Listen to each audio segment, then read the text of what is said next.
Hey everyone, this is Descendants of Pocahontas here. So I'm here at the DHR, the Virginia Department of Historical References, and I want to talk about Bolling Hall. This place is so cool because of its history to the deaf, because this was the first accredited school in America for the deaf. That is right. It comes from William Bolling, Colonel William Bolling, who was the son of Thomas Bolling. So this guy is a descendant of Matoaka Amanute Pocahontas. He is the grandson of John Bolling II. And so this place is accredited for being an organized education for the deaf in America, and it has its origins around 1812. So the War of 1812 was happening around this time. Braidwood's success with the family led to Bolling to establish the nation's first formal school for the children at Cobb's.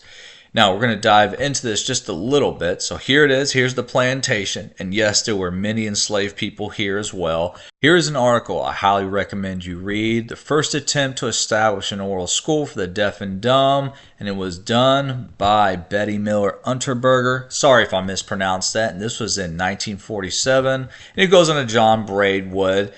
But what it really helps understand is that William Bolling, he was the father of a deaf son named William Albert. William Bolling already knew about Braidwood's system because of his brother, his siblings. A guy named James Pleasants, who was a congressman in Virginia at the time, sent a letter to William Bolling in 1812. Here's the original letter, and I'll have a link for this in the comment section below and which image to go to, so you don't have to go through all these files. They're very cool to look at. These are the papers of William Bolling himself.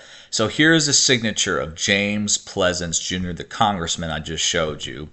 And so we're going to look at this letter. And in the beginning of the letter, he goes in to mention, at the request of Mr. Braidwood, see, he mentions him there, and this is March 5th, 1812.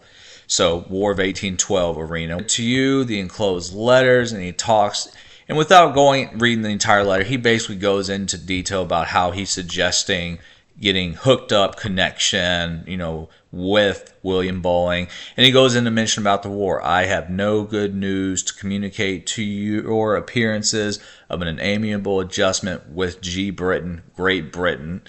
And speaking of war, we got to mention this. This is the muster roll of 1809 of Goochland Troop of Cavalry. And as you can see, William Bolling of Bolling Hall is labeled as a captain. So Captain William Bolling, James B. Ferguson, his first lieutenant, George S. Smith, second lieutenant, and you get to first sergeant, so on and so forth. And these are all the people under his command. But this is just cool to show because it gives background into who William Bolling is, and it's always awesome to see the original document. So just to give a small summary, so Bolling was overjoyed at this idea, right? Obviously, what father would not be overjoyed at that? And so Braidwood wanted to visit the plantation. That's what Bolling suggested he do, and he was hoped that he would stay at his home while making necessary arrangements.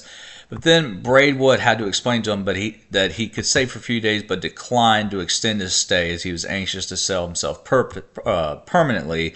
He explained that he was already considering Philadelphia as a possible site for his school. So he's advertising, marketing. What better person to market than a leading citizen, if not one of the leading citizens of Goochland County, meaning William Bolling, right? So here's the original letter, 1812, of Braidwood to William Bolling about the circumstance of him not being able to stay at his house. He said, beg leave to offer you my best thanks for the obliging invitation which you have had the goodness to give me to your house. Meaning, hey, can you come stay at my house? Just as William Bolling mentioned, it is an offer which I shall embrace with pleasure at the time you mention, but as my views in visiting this country are to settle myself in a permanent situation as soon as possible, and to open a seminary similar to our institution in England, meaning the deaf school, I doubt much whether it will be in my power to stay with you more than a few days. I am respectfully your most obedient servant, John Braidwood. Your affectionate brother, Thomas Bolling. So this is the brother of William Bolling.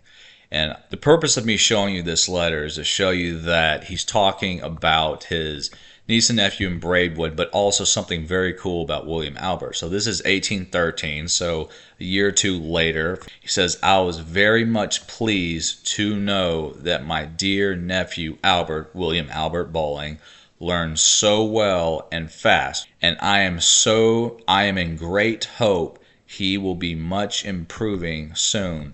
He wrote a letter to my mother.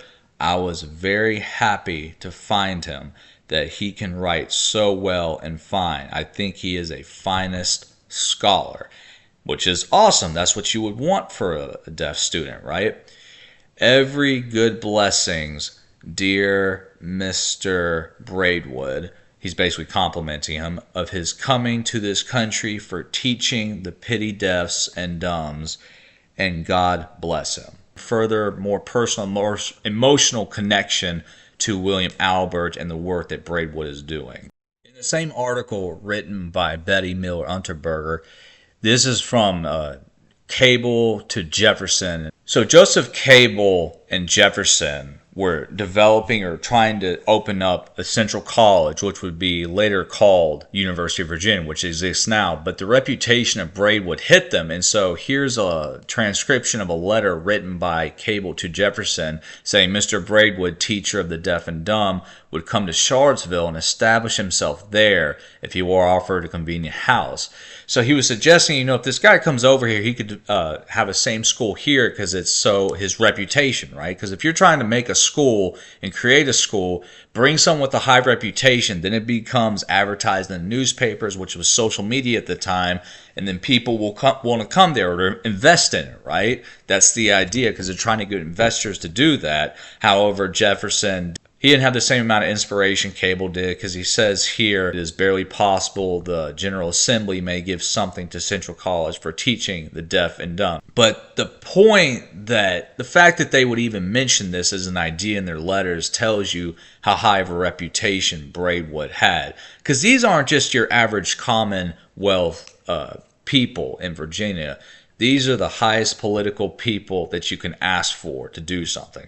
Jefferson also goes on to say he knows of no real advantages of having this school of deaf and dumb in Charlottesville, Braidwood School, because he calls it quite literally charity. So that's just his viewpoint, his argument for it, right? I hope you enjoyed this little historical lesson. So please read this. I'll have it in the comment section below. Download it, read it, subscribe to it, any of those things, because this is historical information.